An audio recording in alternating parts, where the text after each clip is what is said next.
Euzu billahi mineşşeytanirracim. Bismillahirrahmanirrahim. Elhamdülillah ve salatu ve selamu ala Resulillah. Değerli arkadaşlar, Muhammed Ali Es-Sabuni'nin Et-Tefsirul Vadihul Muyesser adlı eserinden Fatiha suresi ve Amme cüzünün tefsirinden 37. dersimizi yapmak üzere birlikteyiz. Geçen dersimizde Fecr suresini işliyorduk. Fecr suresinin tefsirini arz ediyorduk. Efendim kaçıncı ayete gelmiştik? 17. ayete gelmiştik. Fecr suresi 17. ayetindeyiz. Ayetin bağlamı ne?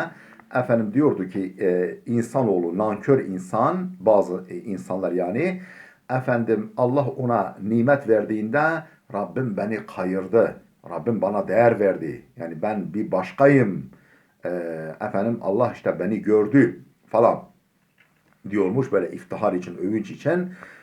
Ondan sonra onun rızkını biraz daralttığında, kıstığında efendim Rabbim beni unuttu, beni gözden çıkardı falan dermiş. Bu şekilde tepki veriyor. Yani sızlanıyor, yakınıyor, efendim şikayet ediyor halinden diyordu. Efendim 16. ayetinde 17. ayet ne diyor? Kella.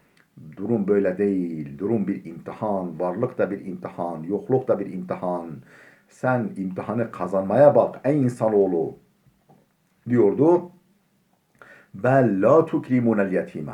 Hatta siz o kadar dünyayı esas almışsınız, dünyayı ön plana çıkarmışsınız, ahireti unutmuşsunuz ki efendim siz yetime ikramda bulunmuyorsunuz. Yetime değer vermiyorsunuz. Onu horluyorsunuz. Elinizden gelse onun efendim malına konmak istiyorsunuz. Ona miras vermiyorsunuz. Ve la tahadduna ala ta'amil miskin. Yoksula yemek verilmesini teşvik bile etmiyorsunuz. Yani kendiniz bunu yapmak şöyle dursun.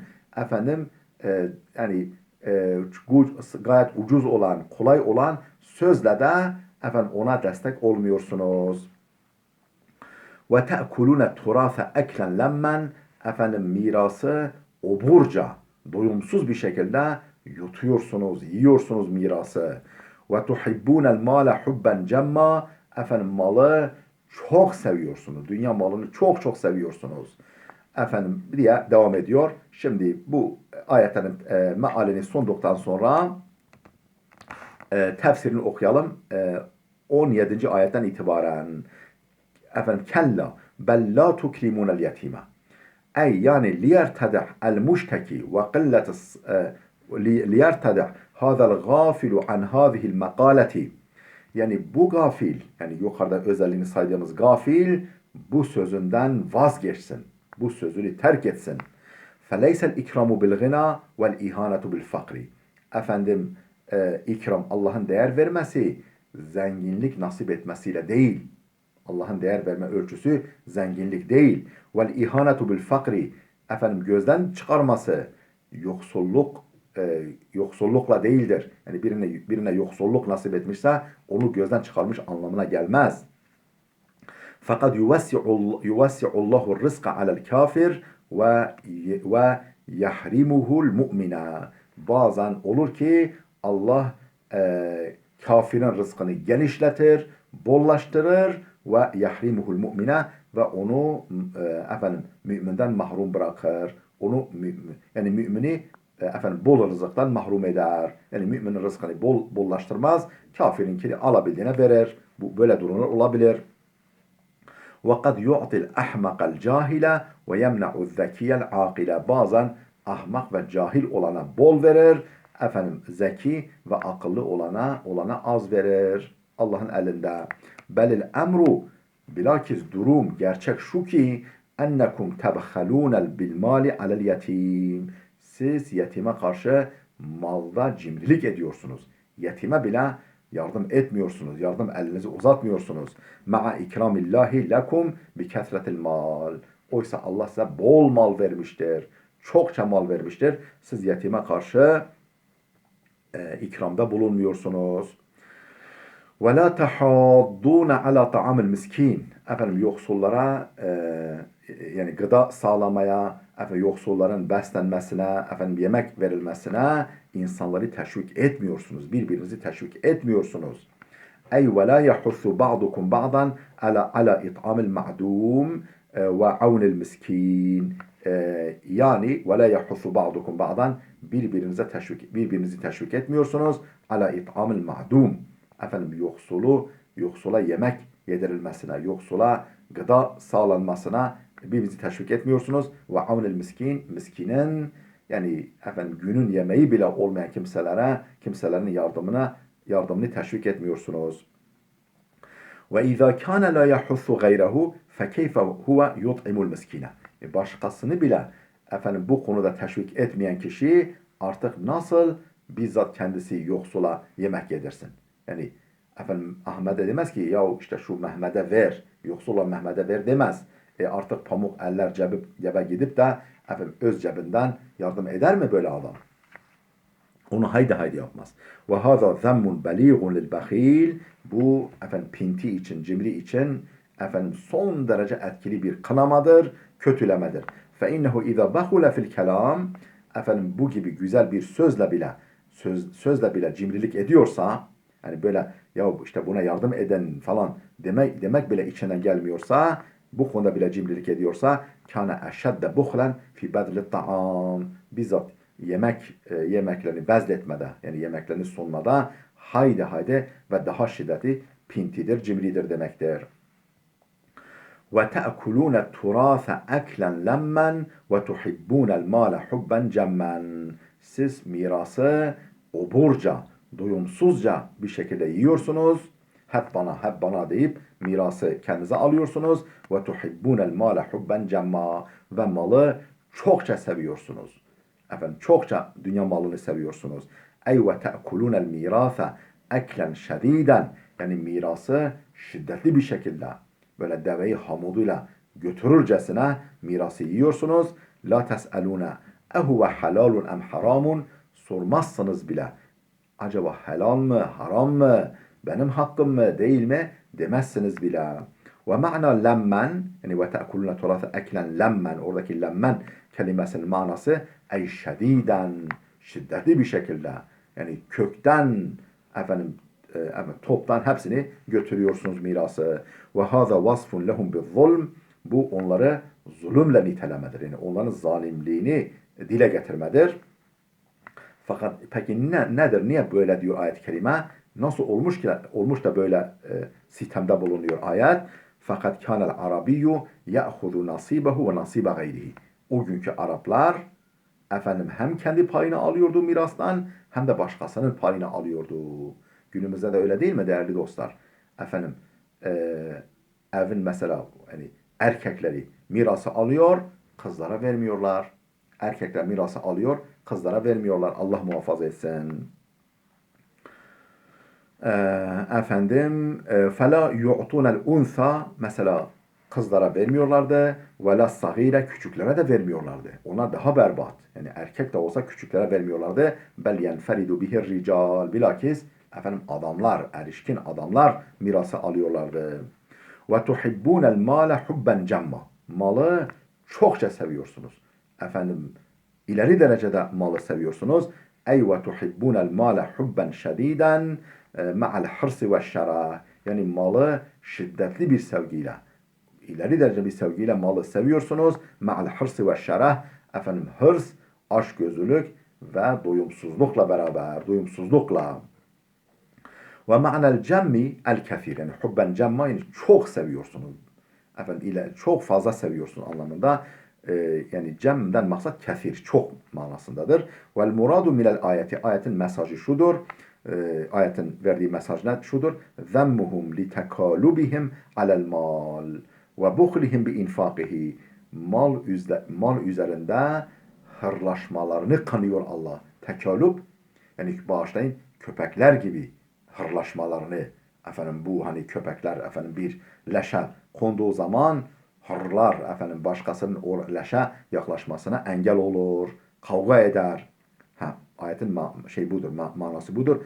Zemmuhum li tekalubihim alel mal üzerinde hırlaşmalarının başkasını kendi hakları da olsa o mala yaklaştırmamalarının kınamasıdır ayetel maksat. Ve buhlihim bi infakihi, o malı infak etmede, o malla hayır hasanat yapmada pinti davranmalarını kınamadır. Ayetten maksat budur. Kella, yapmayın, etmeyin, böyle davranmayın. İza dukketil ardu dekken dekka, hani efendim yer paramparça olduğunda, parça parça döküldüğünde yer küresi. İza dukketil ardu dekken dekka. Ey irtedi'u eyyuhel gafiluna venzaciru an zalike, ey gafiller bundan vazgeçin. Efendim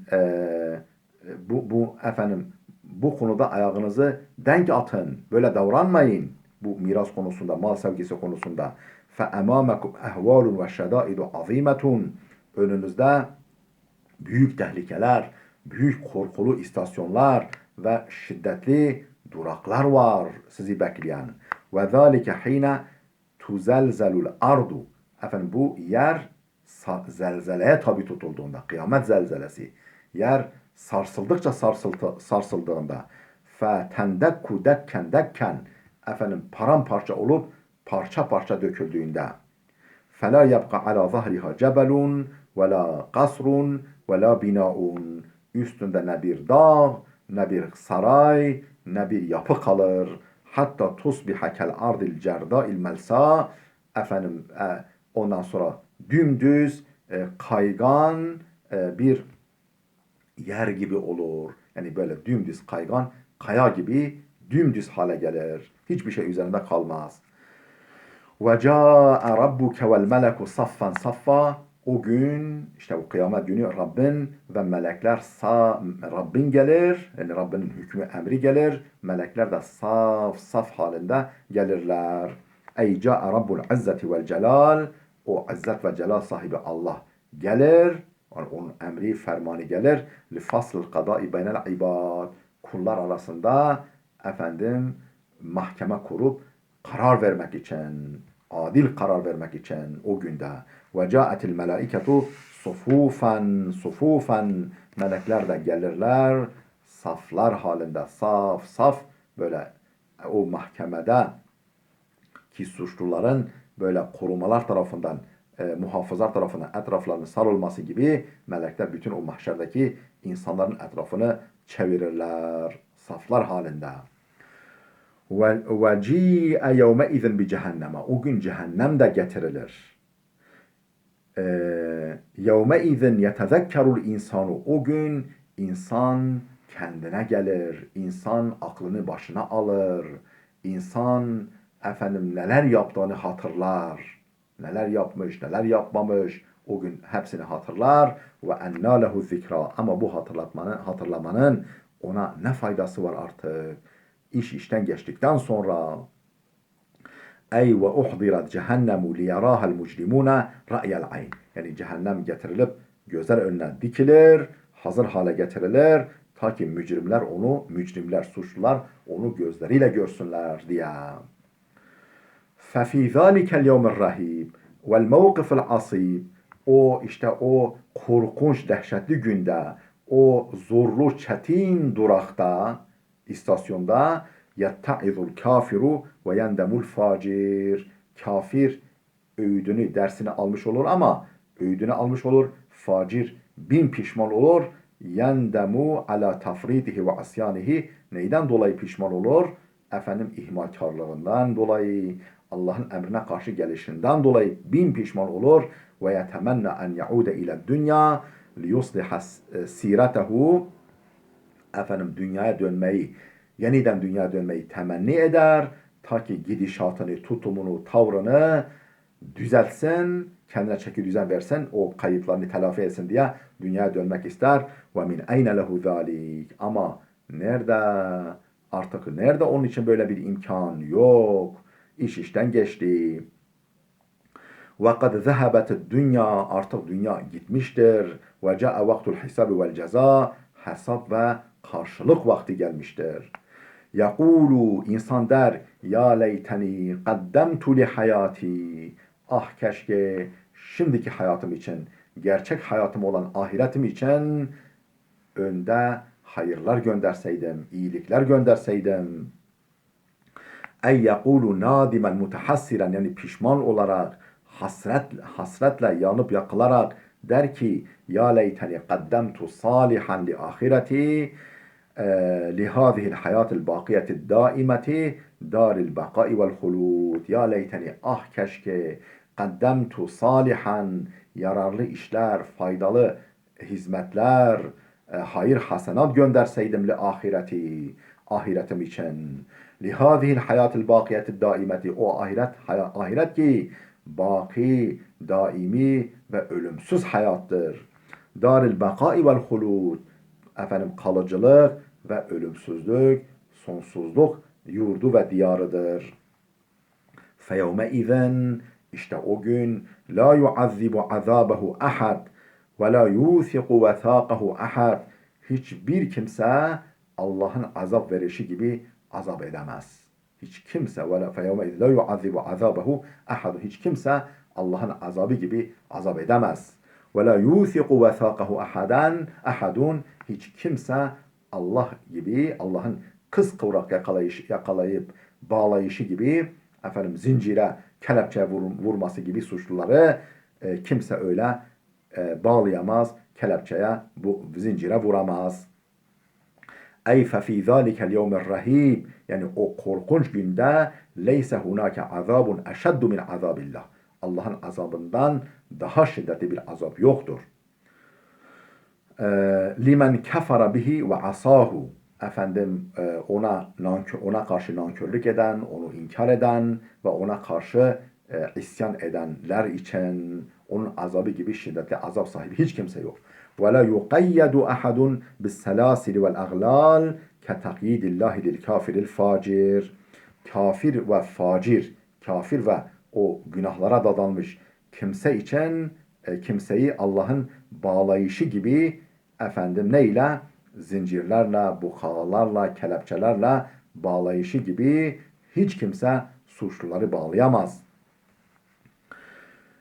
Ya eyyühen nefsul mutmainnetu rci'i ila rabbiki radiyeten mardiyeh. Ey imanla, tevekkülle, efendim yakinle, kesin ahiret inancıyla mutmain olmuş, itminana ermiş, efendim gönlü dinginlenmiş, ruhu dinginlenmiş olan insan, nefis, ruh, irci'i ila rabbiki radiyeten mardiyeh. Sen Rabbinden razı, Rabbin de senden razı bir şekilde dön Rabbine. Ey ya eyyetuhen nefsul mu'minetu et-tahiretu zekiye. Ey mümin, tahir, temiz ve pak olan, tertemiz olan nefis, ruh. İrci'i ila rıdvani rabbike ve cennetihi. Rabbinin rızasına ve cennetine doğru dön. Oraya var. Radiyeten bima atakallahu minen naim. Rabbinin sana vermiş olduğu nimetlerle razı ve hoşnut olarak. Radiyen anke rabbuke bima qaddemti min radiyen anki rabbuki bima qaddemti min amel. Senin de yapıp önde gönderdiğin, işleyip takdim ettiğin amellerinden Rabbin de razı olarak. Fedhuli fi ibadi vedhuli cenneti. Kullarımın arasına gir ve cennetime dahil ol. Cennetime buyur, cennetime gir. Ey fedhuli cenanel huldi cinan. Fedhuli cinanel huldi fi zümreti ibadiyes salihin. Efendim salih kullarımın zümresinde, yani arasında o ölümsüzlük cennetlerine dahil ol. Udhuli ma'ahumul firdevsel a'la. Onlarla beraber o en yüksek, en yüce olan Firdevs'e gir. Ma'an nebiyyine ve şuhadai ve salihin. Efendim peygamberler, şehitler ve salihlerle beraber. Allah bizleri bunlardan etsin. Bunların safına, zümresine dahil eylesin. İnşallah. Ve hâzâ yuqâlu lil mu'minîne andel ihtidâr. Efendim bu işte sekerat anında, ihtidar yani ölüm anında, sekerat anında müminlere işte böyle denilecektir. لِتَكُونَ لِلْمُؤْمِنِ بُشْرَ عَاجِلَةً سَارَّةً قَبْلَ مَوْتِهِ. Ta ki mümin için acil, sevinç dolu, yani ölümünden önce acil ve sevinç dolu bir müjde olsun diye. Cealenallahu ve iyyakum min ibadihi salihin. Allah bizleri de sizleri de salih kullarından eylesin. İnteha tefsiru suratul Fecr. Fecr suresinin tefsiri burada bitti.